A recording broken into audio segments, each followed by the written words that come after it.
பச்சை மிளகாய், கருவேப்பிலை. கருவேப்பிலை வந்து நல்லா பொரியணும். இது கொஞ்சம் லைட்டாக கலர் சேஞ்ச் ஆகும், பிளாக் ஆகிற மாதிரி.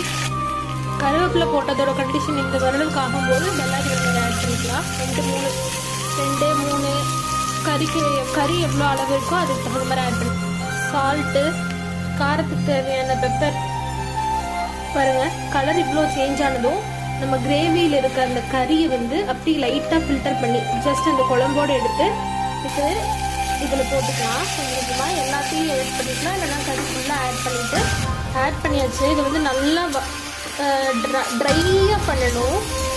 ஃபுல்லாக ட்ரையாக பண்ணிவிட்டு திரும்பவும் உங்களுக்கு தேவையான அளவுக்கு வந்துட்டு பெப்பர் போடணும். நாங்கள் நல்லா காரமாக வேணும் அப்படின்னு சொன்னால் பெப்பர் ஆட் பண்ணிக்கலாம். இது கொஞ்சம் லைட்டாக பிளாக் ஆகிற வரைக்கும் வணக்கணும்.